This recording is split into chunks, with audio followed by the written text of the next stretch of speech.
I'm 81 years old, and my younger brother died last winter without us ever speaking again. We were silent for 52 years, and now that silence is permanent. I'm not telling this because I want forgiveness. There's no one left to give it. I'm telling it because when you get to my age, the things you didn't do start taking up more space than the things you did. Most days now are quiet. The house feels bigger than it used to, even though it hasn't changed. I wake up early, usually before the sun, and sit at the kitchen table with a cup of coffee that goes cold before I finish it. That's when memories come back. Not the big ones you expect, but small, ordinary things. A laugh at the wrong moment. A door closing a little harder than it needed to. My brother's name was Daniel. He was 3 years younger than me. For most of our childhood, he followed me everywhere like it was his job. We grew up in a small house with thin walls where you could hear everything. Arguments, laughter, coughing at night. Our father worked long hours and didn't say much. Our mother filled the silence with rules and expectations. She believed in order, in doing things the right way, even if it hurt. I was the older one, so I learned early how to comply. Good grades, a steady job. Don't rock the boat. Daniel was different. Not rebellious exactly, just softer. He felt things more openly. When he was happy, everyone knew it. When he was hurt, he didn't hide it well. As boys, we shared a room until I left home. 2 beds, a narrow space between them. At night, he'd talk about things he wanted to do someday. Travel, start a small business, live near the ocean. I mostly listened.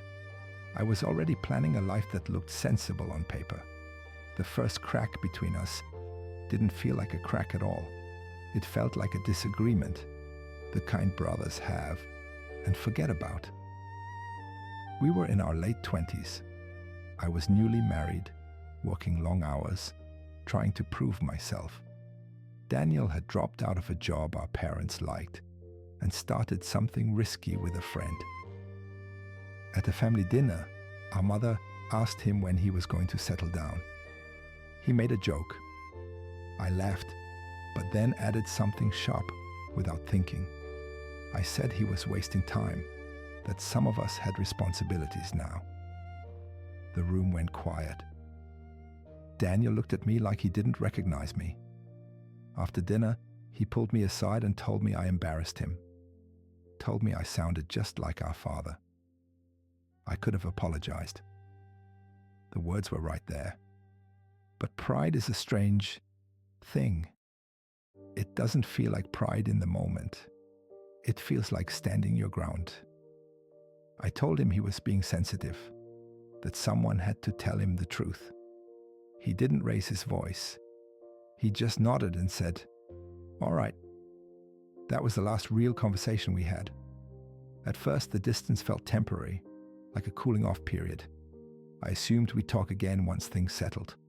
Weeks turned into months, months into years. There were chances, holidays, birthdays. I told myself I was busy, work, kids, bills. Daniel moved to another city, then another. Occasionally I'd hear about him through relatives. He was doing okay, not rich, but content. I noticed I never asked many questions. Part of me didn't want details. Details would make the silence harder to justify.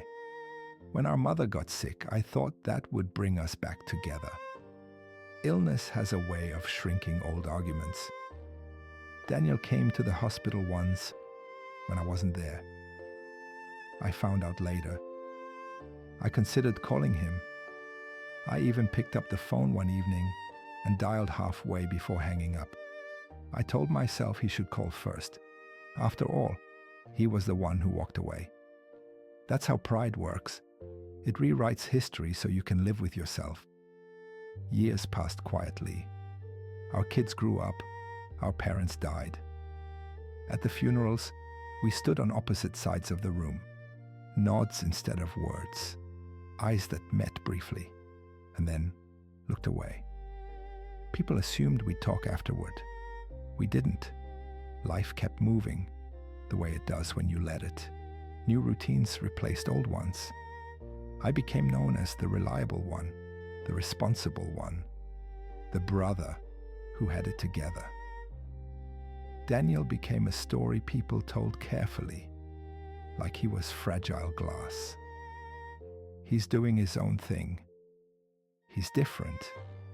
I never corrected them. I never defended him either. In quiet moments, I'd think about reaching out, especially late at night when the house was still. But every time, the same thought stopped me. What if he didn't want to hear from me? What if I opened something I couldn't close again? So I waited for the right moment, for the right words. They never came. The turning point wasn't dramatic. It was a phone call from a cousin I hadn't spoken to in years. She told me Daniel was sick. Cancer. Advanced. I remember sitting down because my legs felt weak. I remember thinking, this is it. This is the moment everything changes. I told her I'd call him. I didn't call that day or the next. I told myself I needed time to think about what to say. I wanted to get it right. 2 weeks later, I got another call. He was in hospice. I drove there the next morning. The whole way, my mind replayed conversations that never happened, apologies I delayed too long. When I arrived, his wife met me at the door. I barely recognized her. She looked tired but kind. She told me Daniel was sleeping. I sat in the room with him for a while, machines humming quietly. The man who once followed me everywhere, barely breathing. I wanted to speak, to say his name, to say I was sorry. But the words stayed stuck. I was afraid he'd wake up and look at me the way he did all those years ago. He never woke up. He died that evening. At the funeral, people shared stories I'd never heard, about his generosity, about how he helped others quietly. I realized how little I actually knew about the last half of his life. That's a strange feeling, outliving someone you barely knew anymore. Now at this age, I understand something I didn't back then. Silence isn't neutral. It does something to you over time. It hardens small moments into permanent walls. It turns assumptions into facts. I used to think reconciliation needed the perfect moment, the perfect apology. What it really needs is courage before certainty. There are things I can't fix now. I can't hear his voice again. I can't tell him I was wrong. I can't ask him if he ever missed me too. All I have are memories and questions that don't go anywhere. Sometimes I imagine a different version of my life. One where I swallowed my pride. One where a phone call changed everything. But imagination doesn't change what happened. It just reminds you of the cost. If you're listening to this, I don't know what your life looks like. I don't know who you're not speaking to. I only know that time feels generous when you're young and merciless when you're old. You don't need a perfect reason to reach out. You don't need to be right. I thought being right mattered more than being close. I was wrong about that. I don't expect this story to fix anything for anyone. I just didn't want to carry it alone anymore. I don't have many years left. I can feel that now. Most days, I sit with the quiet and let it be what it is. Some regrets don't fade. They just become part of the room. If this meant something to you, I'm glad.